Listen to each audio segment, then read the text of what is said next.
தெரியலன்னா அது it's up to them. Vijay கூட்டணிக்கு போறதால இருந்தா விஜய் தலைமையெல்லாம் ஏற்கக்கூடிய அளவுக்கு அமமுக போன்ற கட்சிகள்லாம் பின்னாடி பாருட்டு அவர் தானே தலைமை இருப்பாரு. இல்லைங்க, நீங்க தான் சொல்றீங்களா நாங்க பிஸ்கோத் கட்சின்னு சொல்றீங்க. நாங்க அவருக்கு 15% ஓட்டு இருக்கு, பெரிய தாக்கத்தை ஏற்படுத்துவாரு, அவர் கூட போட என்ன சார் நீங்க சார் எங்களுடைய உயர ஏன் அவர் தலைமை தாங்கினா அவரு இல்ல அவர் தலைமை தாங்கக்கூடாதுன்னு ஏதாவது இது இருக்கா? நீங்க சும்மா ஏதாவது கேள்வி கேட்டு உங்க பத்திரிகையில போடுறதுக்காக நீங்க பேசாதீங்க. நீங்க கேட்கறதுனால அது சரியான கேள்வி கிடையாது. ஒரு இன்னொருத்தரையே அப்படி அவமதிக்கிறீங்க.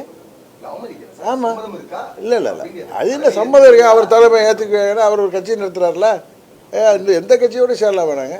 ஏன் எத்தனையோ கட்சிகள் புதிய கூட்டணி கூட வருவாங்களா, அதில் போகலாமே.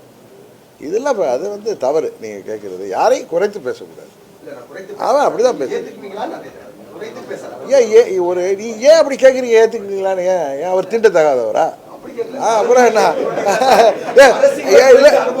இல்லை இல்லை சார் சார் இல்லை இல்லை சார், அரசியலில் புரட்சி தலைவர் அந்த இயக்கத்திலேருந்து வந்தப்போ அவரை விட புரட்சி தலைவரை விட சீனியர்களாக இருந்த கம்யூனிஸ்ட் தலைவர்கள் அவங்களோட போனாங்க.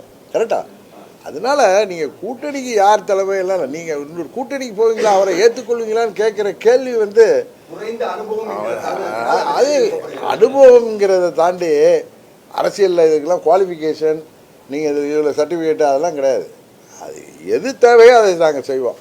அதுதானே தவிர நீங்கள் அவர் என்ன ஏன் அவரை போய் நீங்கள் குறைச்சி மதிப்பிடணும்? நாங்கள் என்றைக்கு யாரையும் குறைச்சி மதிப்பிட்டோம், யாரையும் குறைச்சி பேசிவிட்டோம். இந்த கூட சொன்ன நண்பர் சீமான் சில கருத்தில் வேறுபறப்ப எடுத்து பேசுவாரே தவிர மற்றபடி எங்களுக்கு அவருக்கு ஒன்று சொன்னாங்க. அவர் கூட்டணிக்கு வரமாட்டார், தனியாக அனுப்பேன்னு சொன்னார். அதனால் அவரோட போக வாய்ப்பு இல்லைன்னு சொன்னேன்.